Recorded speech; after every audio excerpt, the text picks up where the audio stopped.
Today we have some really good news for those of you who are a fan of Fallout 4 modding or even just Fallout 3. Just yesterday we got news that Fallout 4, the Capital Wasteland project, is resuming development, or rather has resumed development, and now we're getting an announcement of that. The last time I really talked about this project was in March of 2018. This came off some really depressing and devastating news that the project chose to stop development. It's pretty pertinent to the current situation, so I'll give you a quick rundown. Effectively, what this mod is attempting to do is recreate most of the aspects of Fallout 3 in Fallout 4's engine, with updated models, textures, the whole 9 yards. Everything asset-wise was being recreated except for voice lines, at least originally. Their original plan was to pull some of the voice lines from Fallout 3's original files and then use them in this new mod, just requiring that you have Fallout 3 installed. Oh, Mabel. Always good for a laugh. Hey, pal. Appliances certainly can be dangerous, can't they? You certainly do get results. You have exceeded my expectations. After quite a while of development and several gameplay videos showing some of these voice lines in action, they actually reached out to Bethesda just to get confirmation that all this hard work wouldn't go to waste and they actually could do that method. Unfortunately, the response was a no. Bethesda responded by saying that proposed method would have some copyright concerns and definitely have some issues, and this is where a lot of people got it wrong. Bethesda never said you have to stop development. With the news that extracting the voice files from Fallout 3 wouldn't be okay, they chose to stop development. Bethesda at no point required them to do so. And honestly, that's where this project was left off for many of us. And that all brings us to today with the announcement that they have been working on it for quite a while and what they're going to do going forward. I'll have a full link to this down below. It is posted on their Discord as well as on their website. They talk about how before Bethesda even said they wouldn't be able to use the voice lines, there were some other issues with the project, such as a manpower issue, a pacing issue that kind of made some members not the happiest, and then the news from Bethesda about the voice lines was the final nail in the coffin. That led several people to actually leave the project, but following that news, not everyone left. Effectively, the project was put on hold, but then these people who had already dumped hundreds of hours into this slowly started working on it again.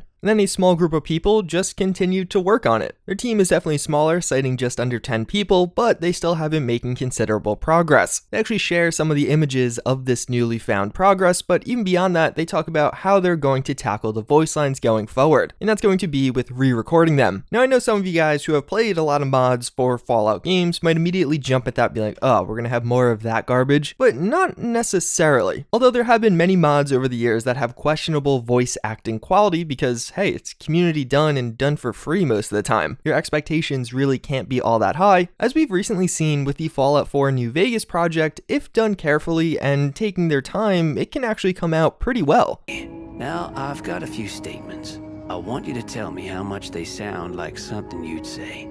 First one, conflict just ain't in my nature. I ain't given to relying on others for support. I'm always fixin' to be the center of attention.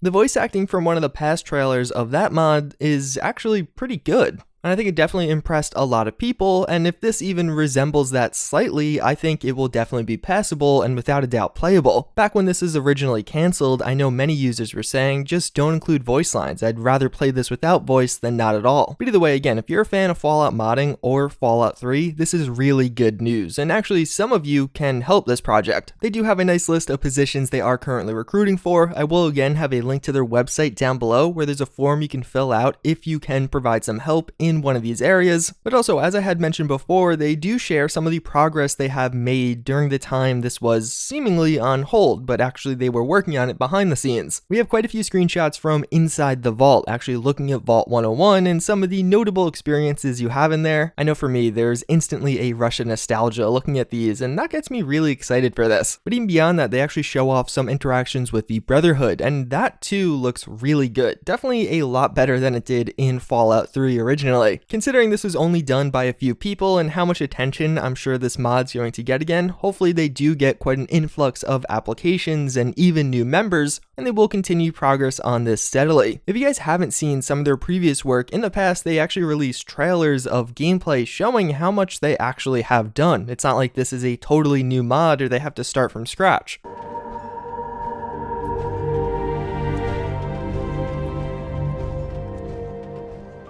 So, how did I do, Vargas? Pass my little trial run?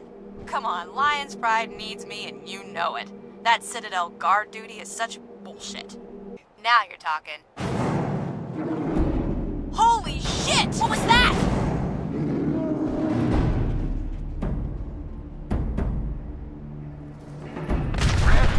Get out of there!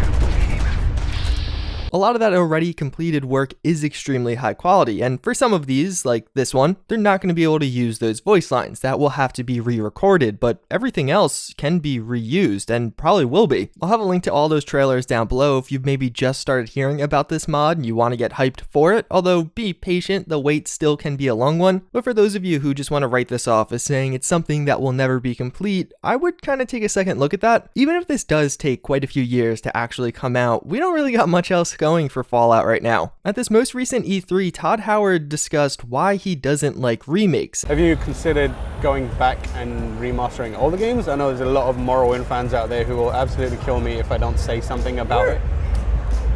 We're actually more interested in working with platforms to have, and Morrowind runs backwards compatible now. Yeah. So that's whereas I like remasters, I like the charm of the way it was. Back then. Personally, like when you watch an old movie. Yeah.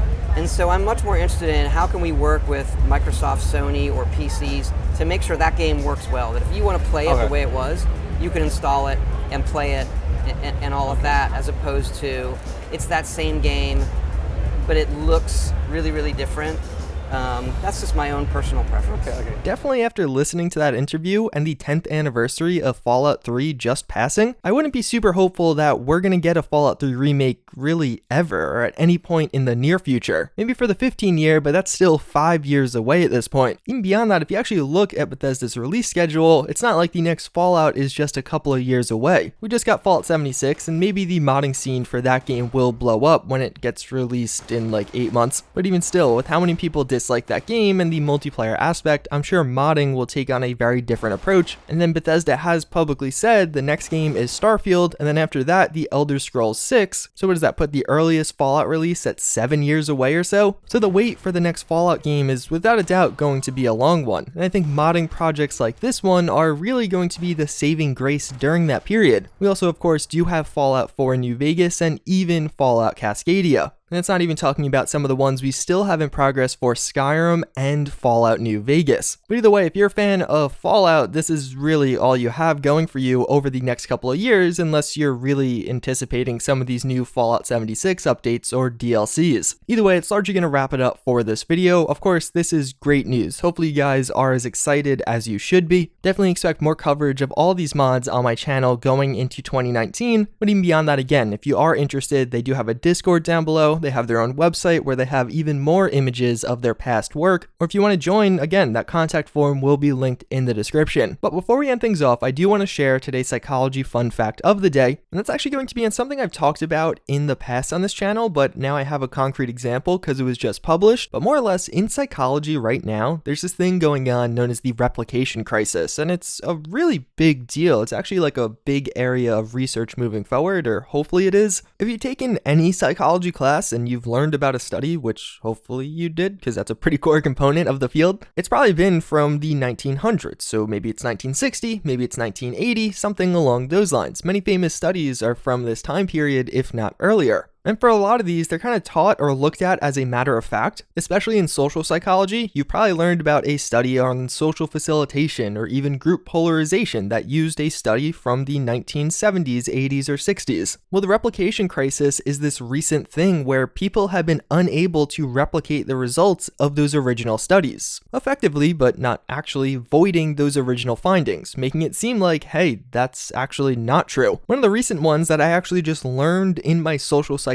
class was basically when a person is holding something that is warm, they will be viewed as warmer. The effect wasn't massive, but it was significant that, let's say you came up to me and I'm holding a coffee, you would view my personality as slightly warmer than if I was holding, let's say, a iced coffee. Well, in a replication published just a couple of weeks ago, they found that they couldn't replicate this, that seemingly the original study's findings couldn't be recreated. This is a really big deal in psychology because of, one, how widespread it is, affecting numerous studies from numerous people, but even beyond that, because of how widespread and long-term it is. Many psychologists psychology textbooks rely on some of these studies. Even beyond that, many follow-up studies rely on findings from that original study to craft their hypothesis. One of the potential reasons this popped up as an issue is simply there's not a huge interest in replication, at least by journals. When you do research and you actually publish an article in psychology, you publish it to an academic journal. It follows that somebody simply recreating somebody else's results isn't as popular as original results. And if you're a researcher where your job really depends on finding significant and interesting results, then doing replications isn't maybe the most appealing thing to you. Either way, it's actually something really interesting that maybe if you took psychology or you have a degree in psychology, it's cool to learn about because you'll be able to pick out at least one study probably that you learned as a matter of fact in reality isn't all that true. Either way though, that's going to wrap it up for this one. As always, again, I thank you all for watching. I hope you enjoyed this video and I hope to see you all next time. Later.